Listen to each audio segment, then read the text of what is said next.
Dans cette vidéo, nous allons voir comment créer le plan tiers. Pour créer le plan tiers, nous pouvons aller soit à partir du menu structure, cliquer sur plan tiers, ou bien directement à partir des Intuit, cliquer sur le plan tiers. Alors, une fois la fenêtre du plan tiers ouverte, nous pouvons créer notre plan tiers soit à partir du bouton nouveau, soit à partir du raccourci clavier CTRL-J. Et par défaut, le premier type ou bien le type qui s'affiche, c'est le premier type de client en fait. Je vais refermer. Vous voyez là, ici c'est le client, après c'est le fournisseur. Et on peut le changer si on le veut. On peut changer pour mettre fournisseur, salarié ou autre. Voilà. Également, nous pouvons mettre directement sur client. Et lorsque nous allons lancer, le type sera directement sur le client. Ici également, il y a plusieurs paramètres effectués. Nous allons faire pas à pas et nous allons vous montrer dans l'impact. Alors, dans la colonne ou bien dans le volet identification, nous avons ici compte tiers. Il s'agit ici d'un code ou bien de l'abrégé. Ici, ça va retenir ici comme le numéro, voilà, comme le numéro du compte tiers. Alors, ce code peut être numérique, il peut être alphabétique, il peut être alphanumérique. Nous pouvons également faire en sorte d'obtenir une codification automatique des comptes tiers. Alors, si vous voulez faire une codification numérique ou alphanumérique, vous partez tout simplement dans le volet fichier, paramètres société, tiers, voilà, codification. Alors ici, la numérotation se fait sur chaque type, c'est-à-dire client, fournisseur et tout ça. Vous pouvez faire une codification à ce niveau, manuel avec racine ou bien automatique. Voilà. Vous pouvez ici mettre la longueur. Nous pouvons mettre la longueur 5. Et nous pouvons mettre comme racine L, CL. Voilà. Ou bien nous pouvons mettre 411 comme racine. Et automatiquement, ça va remplir le reste pas des zéros. On a 3, ça veut dire qu'on aura 411 00. Non, 411 01 parce qu'on a dit 5. 411 c'est déjà 3, on aura 01. Je vais mettre ici OK. On va voir l'impact dans la création. Maintenant, une fois que nous allons ouvrir au niveau de la création du plan tiers nouveau, nous voyons que ici, cette case est directement estompée en insérant notre 411 001 que nous avons écrit tout à l'heure. Mais cette codification là n'est pas du tout conseillée parce que si vous avez plusieurs clients, il vous sera impossible de savoir que le 401, le 411 010 c'est tel client, le 411 020 c'est tel client. Donc vous êtes appelé à avoir plusieurs clients. Il est donc conseillé d'avoir une codification alphanumérique encore acceptée ou tout simplement alphabétique. Donc dans le cas de notre formation, vous avez déjà vu, on va simplement utiliser une codification manuelle. Là, on va utiliser une codification manuelle. Et au niveau des codes, nous allons mettre des noms, des petits noms pour pouvoir nous rappeler. Voilà. Donc je vais revenir ici. On va annuler. Voilà. Pour sortir, on dit l'intitulé obligatoire. Pour sortir, on n'a qu'à appuyer sur échappe. Nous allons repartir dans nos paramètres. Paramètres société. Tiers. Codification. Alors, nous allons ici laisser sur manuel. Bon, manuel avec racine, ça ne change pas. La racine, c'est ça. Et la longueur, c'est 5. On peut mettre 6. Maintenant, lors de la création de notre plan, on va simplement mettre le compte 411 et le logiciel va nous permettre d'ajouter dessus ce que nous voulons. Donc, automatiquement, la racine sera reportée et il nous reviendra d'ajouter certaines informations supplémentaires au niveau de de ce code tiers là. Donc nous allons mettre ici client CLT. Et là, nouveau. Vous voyez qu'automatiquement le compte tiers reprend notre code CLT et nous pouvons ajouter client TTRC. Voilà, client TTRC. Notons que ici les espaces ne sont pas autorisés. Mais néanmoins, au niveau de l'intitulé, nous renseignons l'intitulé. Nous avons déjà vu, c'est compris. Nous allons donc passer au mode que nous allons utiliser tout au long de notre formation. Donc vous l'avez vu, vous l'avez compris. Nous allons appuyer Échappe pour sortir. Nous repartons dans les paramètres. Maintenant, nous allons mettre plutôt sur manuel. Donc nous cliquons sur tiers, codification. Ici, nous allons demander une codification manuelle plutôt. Vous voyez, lorsque vous demandez une codification manuelle, ne reste pas. OK. Voilà. Donc, ici, nous allons créer quelques clients et quelques fournisseurs. En fait, il y a plusieurs paramètres qui doivent entrer en jeu, mais nous allons le faire au fur et à mesure pour que vous voyez l'impact, parce que c'est toujours important de vous présenter l'impact pour que vous sachiez que telle chose, ça doit avoir tel impact sur telle place. Très important. CTRL J. Nous allons créer le client Atangana Jean. Donc, nous allons mettre comme pour abréger Atangana.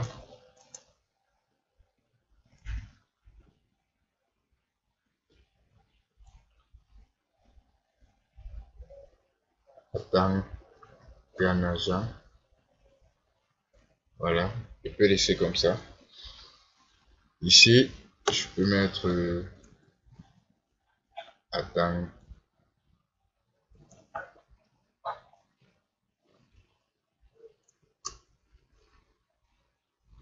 Jean. Voilà.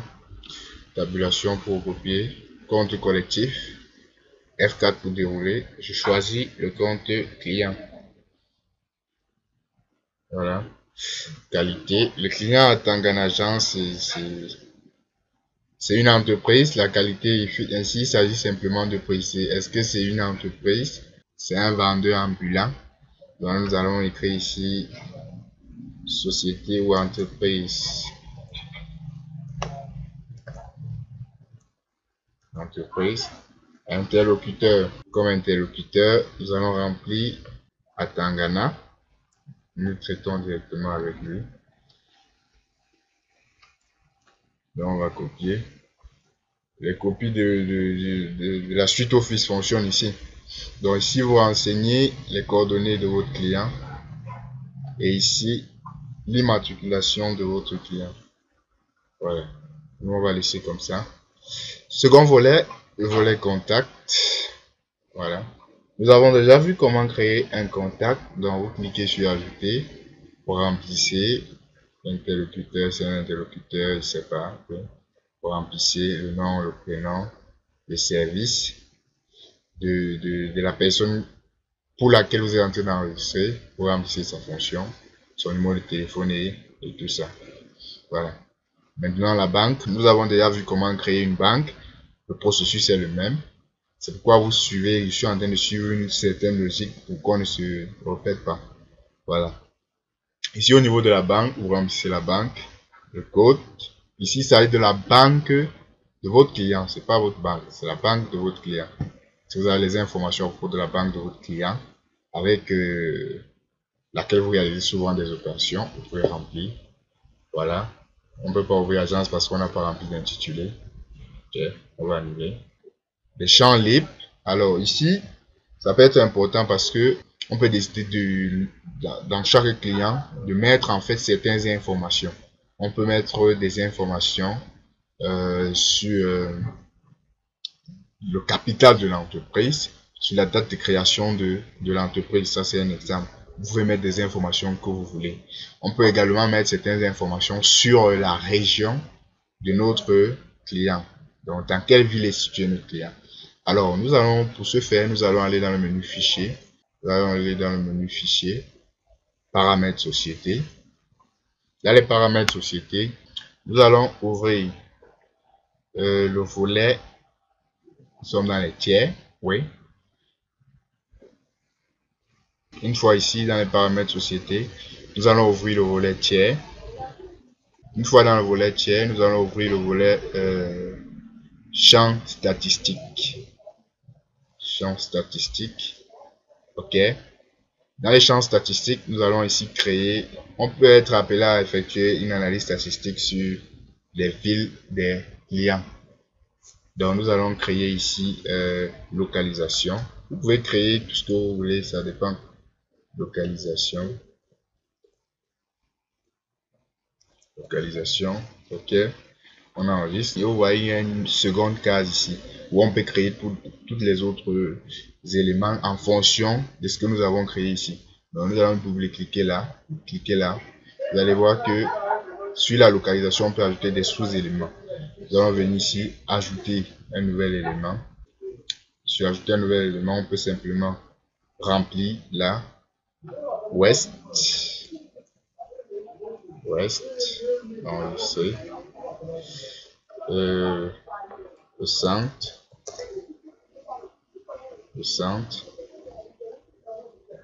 Littoral.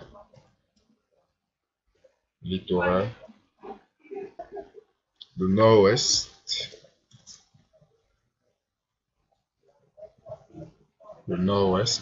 Le sud.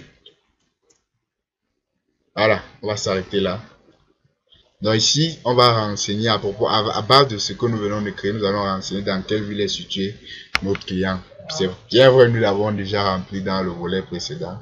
C'est juste pour vous montrer qu'en fait, vous pouvez créer plusieurs choses intéressantes à partir du volet champ libre ou bien à partir des paramètres en général. Au niveau des informations libres, nous allons cliquer.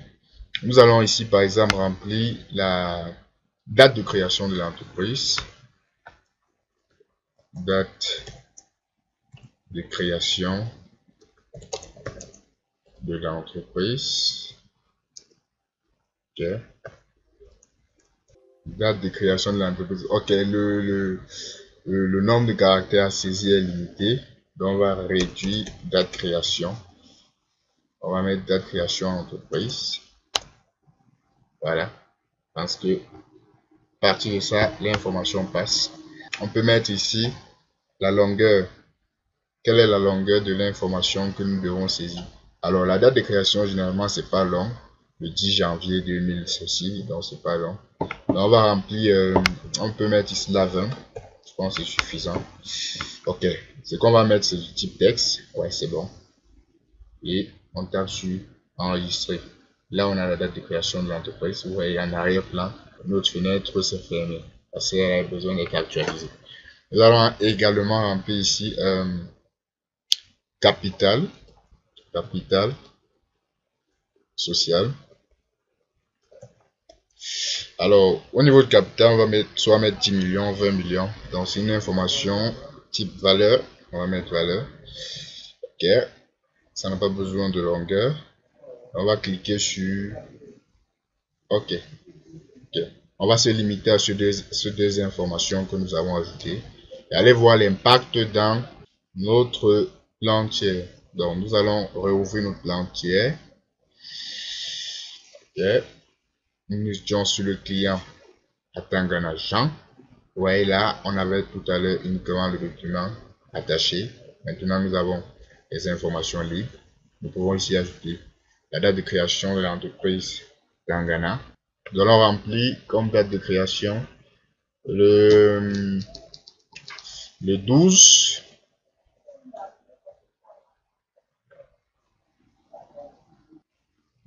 Donc ici, nous constatons que nous ne pouvons rien saisir. Lorsque nous saisissons, ça ne prend pas.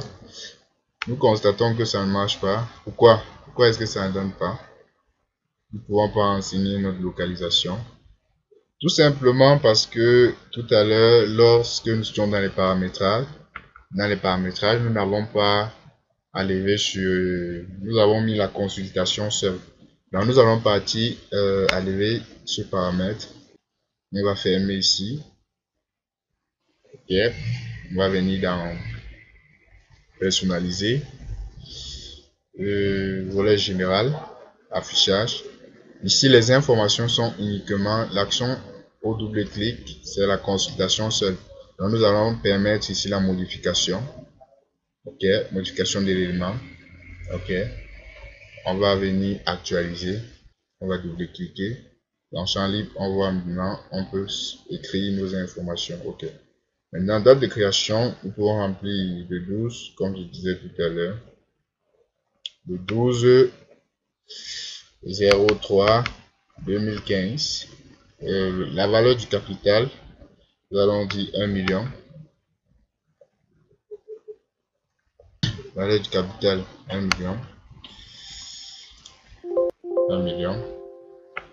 Je voulais écrire franc CFA, mais j'ai oublié que j'ai demandé simplement d'écrire, de prendre la valeur. Donc, ça ne peut pas prendre texte. Donc, au niveau des champs statistiques, la localisation, où est située l'entreprise à Tangana. Alors, je vais mettre ici simplement dans l'ouest. Le document attaché, ça peut être assez pertinent lorsqu'il s'agit d'un fournisseur parce que nous pouvons simplement attacher ici un catalogue de prix, une offre de prix faite par un fournisseur. Donc ici, nous pouvons également faire joindre tous les fichiers que nous voulons. Je ne sais pas, ça peut être un fichier en PDF, je ne sais pas, un fichier Word. Vous allez aller renseigner. Donc ça dépend de vous. Voilà. La solvabilité. Alors, au niveau de la solvabilité, je vous invite donc dans la formation gestion commerciale, toucher cette partie qui est d'ailleurs très intéressante en ce qui concerne le contrôle des encours que doit avoir chaque client. Donc ici, je ne vais pas toucher ce paramètre, je ne vais pas le toucher. Je vous invite à voir la formation sur la gestion commerciale ou avoir la même mise sur, lorsqu'on parle d'encours client, c'est en fait le montant du crédit autorisé que l'entreprise peut autoriser à chaque client pour qu'à chaque fois le logiciel détecte lors d'établissement d'une facture que ouais, sur ce client, on a atteint déjà le seuil, il faudra faire attention. C'est un peu de ça qu'il est question. Donc, nous allons voir cette partie dans en gestion commerciale, dans la formation prévue pour la gestion commerciale. Au niveau des paramètres, alors dans les conditions de paiement, ici on dit représentant. Si nous avions créé les contacts tout à l'heure, nous pourrons donc renseigner ici le représentant de l'entreprise à Tangana. Donc on va mettre simplement ici à Tangana, il n'y a pas de souci. Atangana lui-même, ça peut être une autre personne, ça peut être le comptable de monsieur Atangana, ça peut être le commercial de l'entreprise avec qui nous sommes en contact. Atangana, Jean. Ok, on est bon. Conditions de paiement. Alors ici, nous pouvons appeler un modèle de règlement. Nous avons déjà vu les modèles de règlement. Donc ici, nous pouvons simplement appeler un modèle et joindre à ce client. De telle façon que lorsqu'il paye, nous avons créé les paiements en 2 fois, les paiements en 1 fois, les paiements au comptant. De telle façon que ça prête directement le paiement, le modèle en question. Donc nous pouvons dérouler avec F4. Nous choisissons paiement en 2 fois. Donc, et ça va calculer automatiquement les échéances. Ça calcule automatiquement les échéances et vous dit ok, lui il doit payer à telle date au comptant. C'est parce qu'on avait réglé, si c'était tel par chèque. En tout cas, ça calcule automatiquement les montants et ça vous met les dates d'échéance automatiquement. Donc on va cliquer sur appliquer. Ok, c'était 20% jour net, c'est-à-dire à l'achat il paye 20% en espèces. Et dans 15 jours fin du mois, c'est-à-dire on atteint le mois fini, et dans 15 jours il règle le reste par chèque. Ok. Donc ici nous avons attaché un modèle de saisie à un client. Donc vous pouvez comme ça attacher des modèles de saisie à plusieurs clients. Donc ça dépend de vous, ça dépend de comment vous fonctionnez. Voilà, on nous fait comprendre que le collaborateur à Tangana Jean n'existe pas. On va l'effacer. On va y revenir lorsqu'on va aborder la notion des collaborateurs. Alors ici, au niveau de la comptabilisation des factures, on peut simplement joindre un modèle de comptabilisation des factures, paramètres de saisie, devise aucune. Ok, alors sur ce compte, on peut autoriser le lettrage, on peut autoriser les écritures multi-échéances, ce qu'on va faire. Multi-échéance, ça veut dire qu'on règle à cette date, on règle encore, en fait, plusieurs échéances pour un même règlement.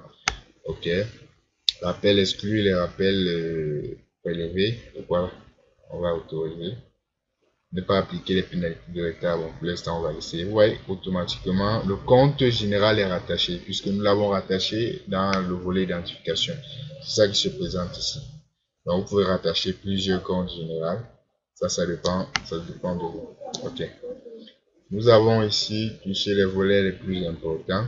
Paramètres d'impression, ici, extrait de compte, réglementaire, tout ça. Ok, cette vidéo était assez longue. J'espère que vous avez pigé, j'espère que vous avez compris tous les volets concernant la création des comptes tiers. Rendez-vous dans la prochaine vidéo.